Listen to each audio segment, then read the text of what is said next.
Collegium, कितने लोगों का कॉलेजियम सिस्टम है? 5 लोगों का। 5 लोगों में एक भारत सरकार के प्रतिनिधि हो जाए, एज ए कानूनी मंत्री हो जाए, तो उसमें कौन जाएगा? एक रहेगा भारत सरकार के कानून मंत्री, 4 कौन रहेगा? सुप्रीम कोर्ट के वरिष्ठ जज। ये चारों एक जाति से है, तो एक जाति से है और एक परिवार से। देश के मुट्ठी भर परिवार, माने गिने चुने परिवार ही सुप्रीम कोर्ट और हाई कोर्ट के जज बनता है, जबकि अपने यहाँ एक चपरासी बनने के लिए परीक्षा इंटरव्यू देना पड़ता है। और सुप्रीम कोर्ट के जज और हाई कोर्ट के जज बनेगा जहाँ बिहार सरकार है वो बनाए रखे। ये केंद्र सरकार की भी नीति है और कॉलेजियम की नीति क्या है? वही नीति है। दोनों की नीति एक है, लेकर बेवकूफ़ बनाने के लिए कह रहा है कि हम इसका विरोध कर रहे हैं ताकि लोग समझे।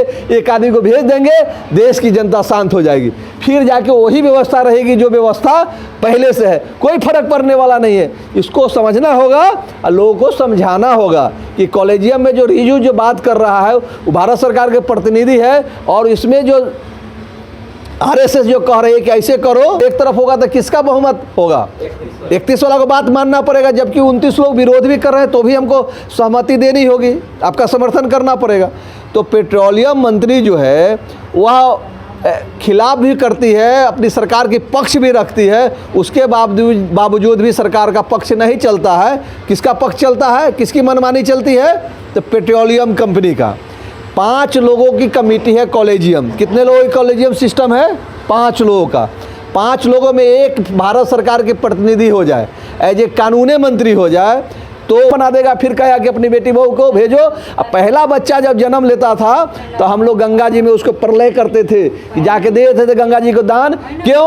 कि पहला बीज से जो बच्चा पैदा होगा वो हिस्ट फुस्ट होगा, ताकतवर होगा, बुद्धि विवेक वाला होगा, ताकि फिर बुद्धि विवेक होगा तो लड़ेगा किससे, मुकाबला किससे करेगा, हम सवाल किससे करेगा? हमसे करेगा। इसलिए पहला बच्चा को फेंकवा दो गंगा में।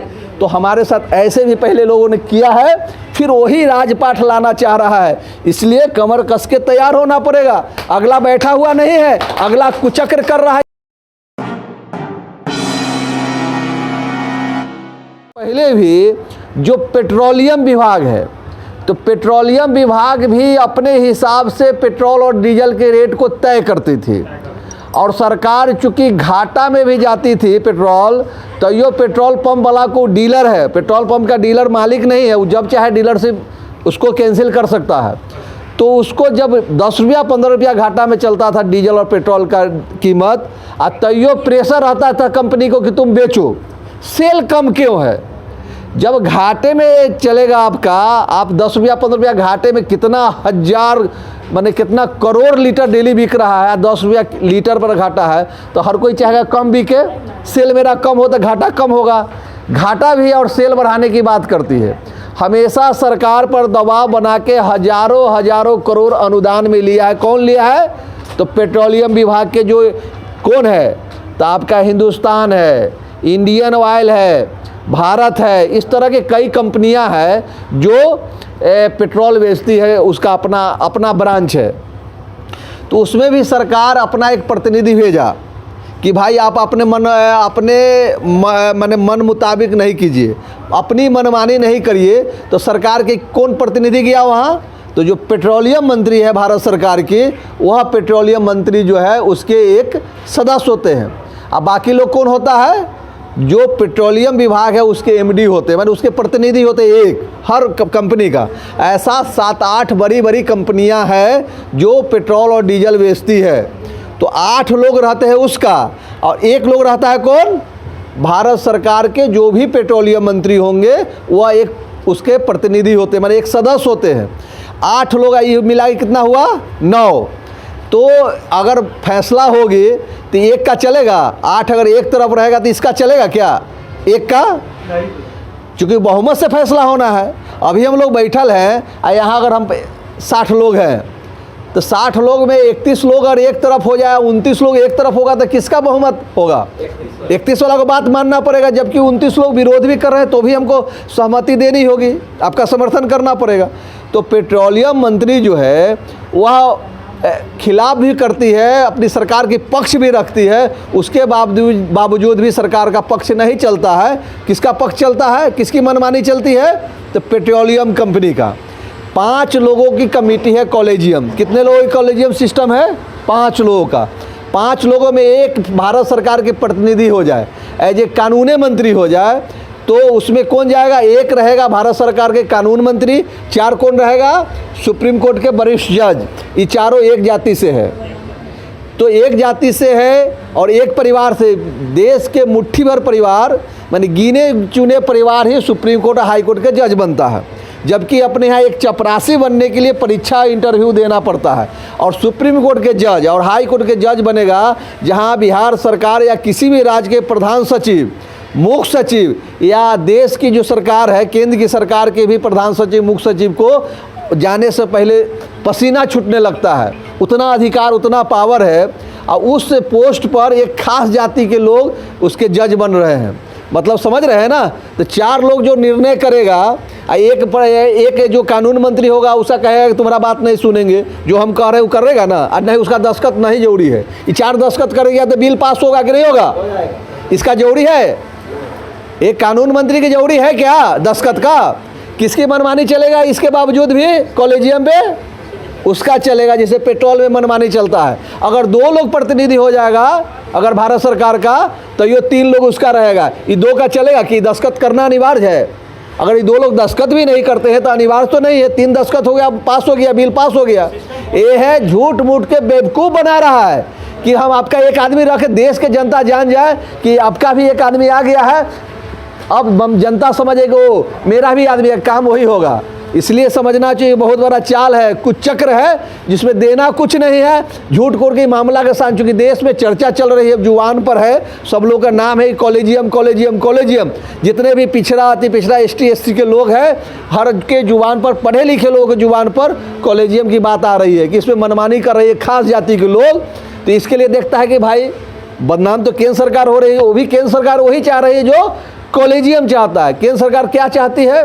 जो कॉलेजियम, वो भी चाहता है कि मनुवादी व्यवस्था बनाए रखे, एक परिवारवाद जो एक ब्राह्मणवाद की व्यवस्था है वो बनाए रखे। ये केंद्र सरकार की भी नीति है, और कॉलेजियम की नीति क्या है? वही नीति है। दोनों की नीति एक है, लेकर बेवकूफ़ बनाने के लिए कह रहा है कि हम इसका विरोध कर रहे हैं ताकि लोग समझे। एक आदमी को भेज देंगे, देश की जनता शांत हो जाएगी, फिर जाके वही व्यवस्था रहेगी जो व्यवस्था पहले से है। कोई फर्क पड़ने वाला नहीं है। इसको समझना होगा और लोगों को समझाना होगा कि कॉलेजियम में जो रिजू जो बात कर रहा है वो भारत सरकार के प्रतिनिधि है, और इसमें जो RSS जो कह रहे हैं कि ऐसे करो, ऐसे बोलो, देश के जनता से लड़ो, दोनों में टकराहट होगा, तब बाद में कॉलेजियम मानेगा कि एक आदमी दीजिए हम रखेंगे। देखिएगा आने वाला दिन में होगा कि एक आदमी को दीजिए हम रखेंगे, और लड़ाई होगा। अचानक रख लेगा तो ये मामला देश नहीं जानेगा, जो दोनों में टकराहट होगा देश जानेगा, तो कहेगा कि वो आखिर झुकना पड़ेगा कॉलेजियम को झुकना पड़ा और सरकार के एक प्रतिनिधि रखा, लेकिन फ़र्क कोई पड़ेगा क्या? कोई नतीजा निकलेगा क्या? कोई नतीजा नहीं निकलने वाला है। जो नतीजा पहले था वही नतीजा आएगी। इसलिए इस भ्रम में नहीं रहना है हम लोगों को। कॉलेजियम फिर प्रतिनिधि भी जाएगा तो हमारा हाल वही होने वाला है जो पहले था। मैंने गुलाम बनाने का जो षड्यंत्र चल रहा है उसमें कहीं ब्रेक होने वाला नहीं है, और गति आएगी।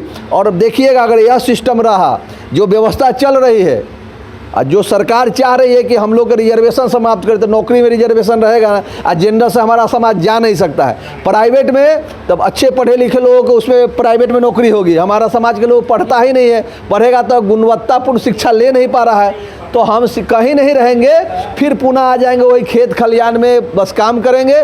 धीरे धीरे 100 बरस आते आते हमारा समाज फिर गुलाम हो जाएगा, फिर अंगूठा छाप हो जाएगा, काला अक्षर भैंस की बराबर हो जाएगा। फिर जैसे चाहेगा गोबर के पुजवाएगा, कहीं कुछ पुजवाएगा, फिर सती प्रथा आ जाएगी। फिर आपका नारी जो शुद्धिकरण होता है, हम लोग की बहन बेटी की शादी होती थी तो हम अपनी बेटी बहू के कहाँ भेजते थे? पुरोहित के यहाँ। पुरोहित कौन है? वही पंडित जो पूजा पाठ हमारे घर में आके कराता है, उसके यहाँ जाता था, 3 दिन उसके यहाँ रहता था। 3 दिन नारी के साथ शुद्धिकरण क्या है? वह बलात्कार करता था, और बलात्कार करने के बाद चौथा दिन हमारे यहाँ आता था तो हम लोग उसको चौठारी करते थे। जो आज चौठारी का जो परंपरा आज भी चल रहा है, लेकिन वह परंपरा जो है आपका जो अंग्रेज है, जो अंग्रेज का शासन था, उसने विधेयक लाया। इसलिए विधेयक लाया, देखा कि हमारे इंग्लैंड में चाहे दूसरे देश में ऐसी प्रथा नहीं है, अपनी बेटी बहू को ब्राह्मण के यहाँ चाहे अपने पुरोहित के यहाँ नहीं भेजता है। अगर कोई ज़बरदस्ती करता है तो उसके साथ बलात्कार का केस होता है, उसको उम्र कैद होता है, उसको फांसी होती है। यह देश कैसा है कि यहाँ के परिवार के लोग श्रद्धा से भेजता है नारी शुद्धिकरण के लिए। नारी शुद्धिकरण के आड़ में क्या हो रहा है, उसके साथ शुद्धिकरण क्या मतलब, उसके साथ बलात्कार करना। चौथा दिन अब आता था तो हम लोग उसको फिर चौठारी करते थे। तो फिर वही समय आएगा, फिर हमारे लोगों को मानसिक गुलाम बना देगा, फिर कहा कि अपनी बेटी बहू को भेजो। अब पहला बच्चा जब जन्म लेता था तो हम लोग गंगा जी में उसको प्रलय करते थे कि जाके दे देते थे गंगा जी को दान। क्यों कि पहला बीज से जो बच्चा पैदा होगा वो हिष्ट फुष्ट होगा, ताकतवर होगा, बुद्धि विवेक वाला होगा, ताकि फिर बुद्धि विवेक होगा तो लड़ेगा किससे, मुकाबला किससे करेगा, हम सवाल किससे करेगा, हमसे करेगा। इसलिए पहला बच्चा को फेंकवा दो गंगा में। तो हमारे साथ ऐसे भी पहले लोगों ने किया है, फिर वही राजपाट लाना चाह रहा है। इसलिए कमर कस के तैयार होना पड़ेगा। अगला बैठा हुआ नहीं है, अगला कुचक्र कर रहा है। कैसे उस कुचक्र में यह समाज जो अति पिछड़ा है, दलित है, एसटी है, एससी है, सबको पीसने का काम कर रहा है, वो कर रहा है। सफलता धीरे धीरे वो बढ़ रहा है आगे, ऐसा नहीं कि रोज रोज बढ़ रहा है, उसको रोकना है। इसलिए हम लोग को संगठित होना है, अति पिछड़ा को नहीं, दलित को भी संगठित करना है, एसटी को भी संगठित करना है, आगे सबको लेके साथ चलना है। लेकिन अभी खास करके हम अति पिछड़ा को ही जगाइए। अभी 23 तक तो हम लोग का यही संकल्प है कि 23 तक हम अति पिछड़ा को जगाएंगे।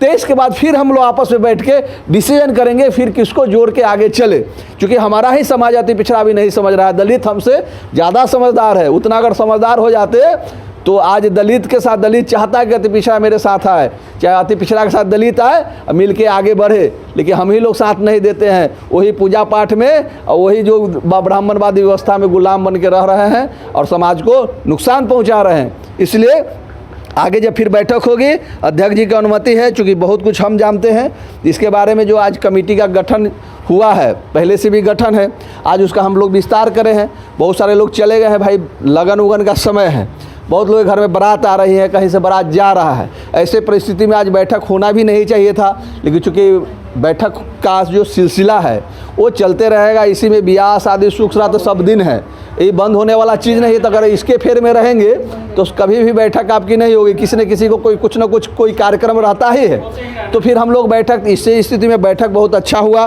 शानदार बैठक हुई है। और इस बैठक में विशेष रूप से अपने अध्यक्ष जी धर्मेंद्र जी को हम आभार व्यक्त करेंगे, धन्यवाद व्यक्त करेंगे, क्योंकि हम जितने सारे लोगों से आधा आदमी तो हमको इतना कहा कि भाई हमारे घर में शादी है, बारात जा रहा है, लड़की देखने जाना है, तो आधा आदमी तो बेचारा कहे कि हम नहीं आ पाएंगे।